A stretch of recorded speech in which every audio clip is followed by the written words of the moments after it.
David Djagbavi de togosite.com, Marc Agboflan, directeur de publication de l'élite d'Afrique, et Ambroise Ponjo, directeur de publication des Gardiens, sont nos invités. Avec eux, nous allons parler de la Guinée-Conakry. Les militaires déposent Alpha Condé. Nous restons toujours en Guinée-Conakry. La CEDEAO, l'Union africaine et l'Organisation des Nations Unies demandent le retour à l'ordre constitutionnel en Gambie. Cette alliance à venir en vue des élections présidentielles entre le parti de l'ancien président Yaya Jammeh et celui du nouveau président Adama Barrow. Et puis on termine par le Togo. Va ou doit-on durcir les mesures restrictives pour Covid-19? Chers invités, soyez les bienvenus. David, vous allez bien? Oui, bonjour. Bonjour, chers amis, bonjour aux confrères sur le plateau. Bonjour, téléspectateurs, téléspectatrices. Très ravi d'être présent ce soir. Très ravi de vous revoir, Marc Agboflan. Je vais bien. J'espère que tout le monde va bien également sur le plateau. Bonsoir à tous les téléspectateurs. Et puis Ambroise, chaque lundi, je ne fais que rire, quoi. Bonjour à vous, vous allez bien? Oui, bonjour Michel, bonjour Marc et David, bonjour les téléspectatrices et les téléspectateurs, c'est un plaisir pour moi d'être là. On va parler de la Guinée-Conakry et de ce coup d'État. Plusieurs soldats mutins des forces spéciales guinéennes ont annoncé dimanche à la télévision nationale la dissolution de la Constitution et du gouvernement dans ce qui s'apparente à un push. Mais le ministre de la Santé guinéen a déclaré que les forces de sécurité étaient en train de rétablir l'ordre. Ambroise Ponjo, Alpha Condé, votre ami est déposé. C'est mon ami. Hein. En fait, ça dit, je voudrais commencer par cette anecdote. Quand on est trop fort, un beau matin, on quitte la barque. C'est ce que Alpha Condé a vécu ces dernières 48 heures. Et d'abord, toute l'Afrique se réjouit. Il faudrait que... C'est toute l'Afrique. Oui, l'Afrique des nationalistes, l'Afrique des anticolonialistes, anti-néo-impérialistes, tout ça, ce monde-là. L'Afrique démocratique s'est réjouie. Parce que hier, dimanche, c'est bizarrement que c'est très rare de me voir manipuler un portable. J'ai voulu prendre un appel et j'ai constaté qu'il y a des informations qui tombent de la Guinée.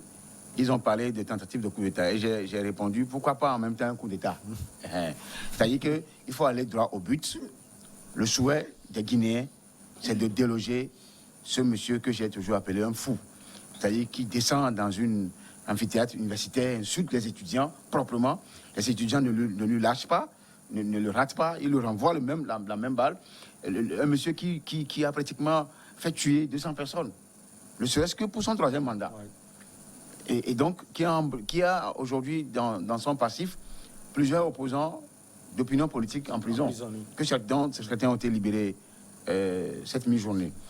Donc, c'est pour dire qu'en réalité, on n'a pas besoin d'en arriver là.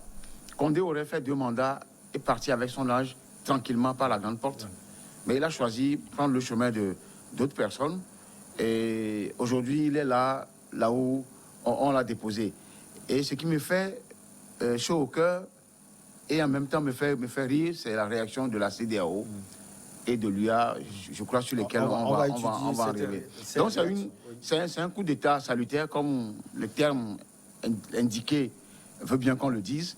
C'est un coup d'État positif et salutaire, et que nous on agrée totalement, parce que faire un coup d'État, par exemple, à un président comme le président ghanéen serait très mal vu, ou à un président comme, je ne sais pas, même le Béninois, oui, c'est-à-dire que, parce que lui n'a pas encore bouclé, il a fait son cinéma au départ pour un mandat, maintenant il est dans un deuxième.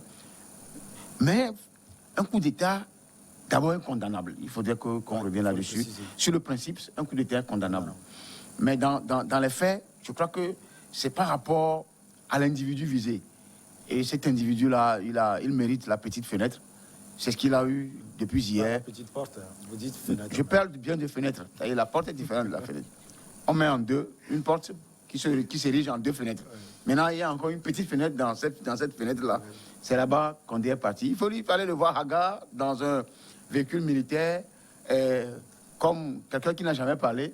D'abord, il était surpris, il est suffoqué, il est désemparé, au point même de perdre sa langue. C'est pas qu'il ne veut pas parler. Il est Haga, c'est-à-dire qu'il est...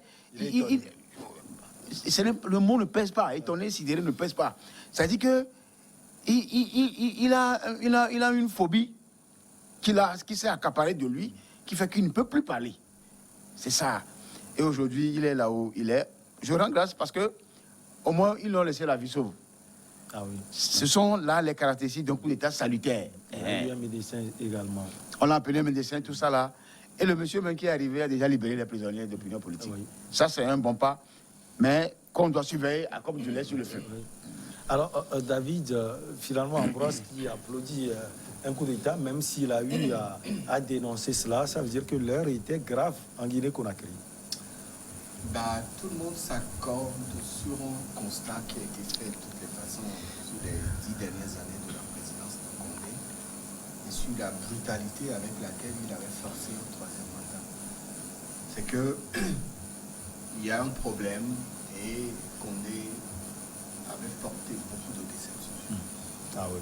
Beaucoup de déceptions vis-à-vis des Guinéens, vis-à-vis de l'ensemble de ces élites politiques qui aspirent à une démocratie, chacune dans son pays, et qui sont prêts à s'investir coréen pour ne serait-ce qu'apporter une sorte de changement dans la gestion qui est dénoncée de l'ancien président. Et pour le cas de la Guinée, on a vu un peu ce que Condé avait représenté lorsqu'il était dans l'opposition, lorsqu'il avait débuté très tôt son combat contre Lansana Conté. Après Lansana Conté, il y avait Dadis Camara. Après Dadis Camara, il y a le colonel qui était arrivé pour assurer la transition. La transition avant que lui ne soit au pouvoir. C'est ce qui a déçu, son parcours surtout en tant qu'opposant, vous voulez dire. Dans l'opposition, il était quelqu'un de très bien suivi, très bien respecté. Quand on parle de l'opposition en Guinée dans le temps, on parlait de Alpha Condé avec tous les honneurs qui sont dus à son rang de l'opposition. Quand il était arrivé au pouvoir, il avait très tôt suscité les espoirs des Guinéens. Ces 5 premières années de présidence étaient porteuses d'espoir, avec en face des changements qui vont intervenir. Mais très vite, les Guinéens se sont retrouvés dans une grosse déception.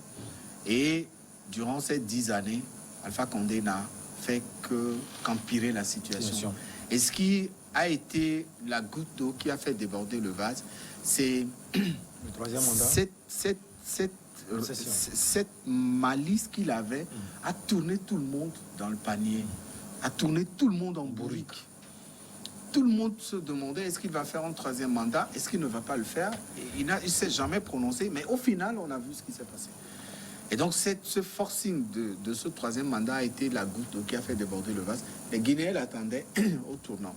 Ce qui lui est arrivé hier, moi j'ai été triste pour lui. Vraiment triste. Quand j'ai vu un chef d'État qui, la veille, était encore dans cette tournée dans les services administratifs pour s'assurer de la présence des ministres et du personnel public. Et qu'on voit un chef d'État dans cette posture-là, ça fait mal. Et ça doit interpeller ces chefs d'État qui sont favorables à ces modifications de constitution dans leur pays. Vous aviez été chef d'État, vous étiez devant tous les honneurs, vous aviez droit à tous les privilèges, et un dimanche matin, on vous met dans un petit canapé, sans chaussures, ça fait très mal. Mais il a choisi cette voie, c'est son choix, il va assumer, j'estime qu'il répondra, et que ce coup d'État permettra aux Guinéens aussi de changer la page Condé pour regarder vers de meilleurs avenirs. Alors, Marc Aboflan, celui qui le dépose, c'est Mamadi Doumbouya, un proche des proches de Alpha Condé, même si ces derniers temps, ça n'allait pas bien entre les deux hommes. Est-ce qu'en réalité, ça ne va pas bien? Moi, je pense que nous n'avons pas fondamentalement un changement de régime. Nous n'allons pas aller vers je ne sais pas, quelque chose de salutaire, comme beaucoup l'expriment aujourd'hui. Je suis en train de constater simplement que les amis et les copains de Alpha Condé ont décidé à un moment donné, vu son âge aussi, de le déposer parce que c'était évident qu'il ne pouvait plus tenir longtemps. Et le risque était grand pour ses amis, ceux qui l'ont soutenu ces dernières années, de le laisser mourir au pouvoir. Parce que si jamais il meurt au pouvoir, on pouvait rentrer dans un scénario constitutionnel, ce qui pourrait causer une instabilité. Et Vous pensez à un simulacre de coup d'État? Non, je ne pense pas à un simulacre de coup d'État. Je pense que ce sont ses amis qui l'ont déposé. Il y a eu véritablement coup d'État, mais ceux qu'on salue aujourd'hui ont été ceux-là même qui sont descendus dans les rues, ont frappé, ont bastonné les Guinéens. Et vous savez, on a la mémoire très courte. Alpha Condé, même s'il a été l'instigateur, le premier de tout ça, n'est pas celui qui est descendu dans la rue, descendu sur le terrain. Et c'est cette force spéciale-là qui l'a créée, dirigée par Mamadou Doumbouya, qui a maltraité récemment encore les Guinéens après ces dernières élections. Et donc, moi, je suis très partagé. C'est vrai que je suis quand même content de voir finalement ce virus du troisième mandat, quatrième mandat qui s'est installé en Afrique de l'Ouest, commencer par désamorcer par l'un des tenants, parce que quand vous avez 83 ans, quand vous n'offrez pas d'alternative, parce que David disait justement tout à l'heure qu'on a vu Condé sur ses premières 5 ans flamboyants, non. Moi, je n'ai rien vu de positif dans les 2 précédents mandats pour de Condé pour les Guinéens, à part que... Il a changé beaucoup de choses. On sait quoi, que par exemple, pour moi qui suis un habitué de la Guinée, rien n'a changé fondamentalement. Rien n'a changé, ne serait-ce que dans le paysage, dans les infrastructures qui ont été mises en place, dans le fonctionnement même de la société guinéenne. Rien n'a changé avec l'arrivée de Condé au pouvoir. C'est vrai que Condé, il a un palmarès long dans l'opposition et beaucoup espéraient justement que une fois au pouvoir, Condé aurait été l'exemple, aurait été ce démocrate-là auquel tout le monde pensait. Mais malheureusement, ça n'a pas été le cas. On a vu toutes ces dérives. Ambroise en a rappelé un certain nombre tout à l'heure. On a vu surtout sa manière de réagir dans un certain nombre de crises. On se rappelle qu'il était médiateur dans la crise togolaise. On se rappelle aussi les arguments bidons qu'il a donnés pour expliquer finalement ce maintien au pouvoir. Parce que dans la nouvelle constitution modifiée de Guinée, il n'y avait pas de possibilité de faire de troisième mandat. Et il a estimé justement qu'il y a eu un compteur à zéro. Donc je suis extrêmement partagé entre ce soulagement que ce phénomène Condé-Ouattara, en tout cas ces vieux-là qui veulent rester au pouvoir, ne s'étendent pas sur la sous-région, mais inquiet dans la mesure où un coup d'État n'est jamais bon pour un pays. Et quand on connaît l'histoire de la Guinée, quand on sait l'histoire politique, tous les coups d'État qu'on a eus, quand on connaît ceux qui ont dirigé ces différentes juntes, je pense qu'on est en train, et quand on analyse bien le profil de Doumbouya, on est en train d'aller vers un Dadis bis. Et il ne faut pas oublier ce que Dadis... Mais dans la communication, les agissements, lui, il est un peu différent. Ou bien, bon, c'est trop tôt de le juger. Non, c'est trop tôt, mais je pense que ces premiers actes permettent justement de ne pas... Là actuellement, pendant que nous discutons, les ministres sont gardés, on veut leur retirer le document, passeport, alors qu'en réalité, c'est avec ceux-là qu'il a travaillé. Donc, on sent quand même que une chose est de prendre le pouvoir, une autre est de véritablement conduire une transition démocratique. L'idéal serait une transition à la burkinabé, une transition conduite par un civil qui finit par donner le pouvoir au civil. Mais quand vous apercevez les premières démarches de ce CNRD-là, on sent quand même qu'il y a une envie de bleuir les foules pour s'accaparer du pouvoir et finalement aller aux mêmes exactions. Parce qu'on a vu aussi la malheureuse parade qu'ils ont fait avec Alpha Condé hier dans les rues de Conakry. Et donc, ces premiers pas-là de cette junte, même si on peut saluer le fait qu'ils aient écarté Condé, ne me rassure pas du tout. Quant à leur volonté véritablement de laisser une nouvelle Guinée. Parce que ça ne sert à rien de déposer Condé, de le remplacer par un tyran qui fera pire que Dadis avec les événements du stade. On va juste en parler juste après la petite pause.